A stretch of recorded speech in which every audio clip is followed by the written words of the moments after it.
use relevant keywords in the resume. I can tell you a few things right now. That is UI, UX,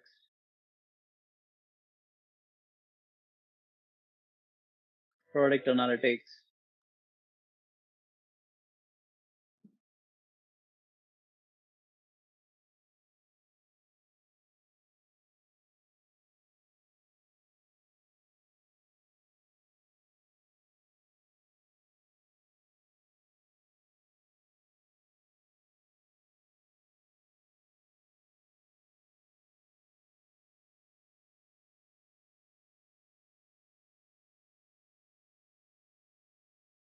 how much money you have saved in terms of dollars, retention, drop off, uh,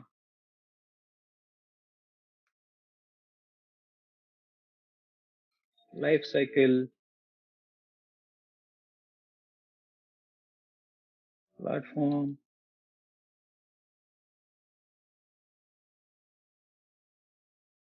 These are the kind of words I did not even think. I'm just putting it because this is what we do.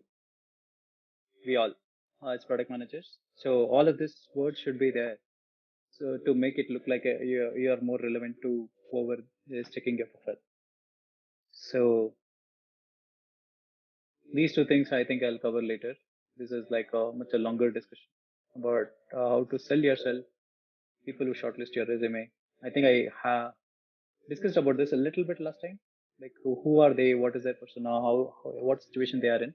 I had to uh, deep dive into that, but we'll do that tomorrow, Sunday. So guys, I think we have covered a lot this time compared to other session also. What do you guys feel? I think we spent like 20 minutes extra also. Yeah, that's good. Good session. There So, was a but I'm pretty discussion. sure if you guys share what's happening here, other people who would not understand what's happening. But these are the same example I told you, right? This is like financial knowledge, financial information, financial management, what they don't teach in your school, but it is expected for you to do it in all your life. It's exactly this. This is the true which nobody talks about. So please be mindful about this. And I don't think so. Even if any other career advisor comes to you, they're not going to talk about all of this. But this is what actually works on the ground. Right. Yeah, just being open about it. There's no point in making it structured and make it look fancy like an MBA. No, this is what works in the current world.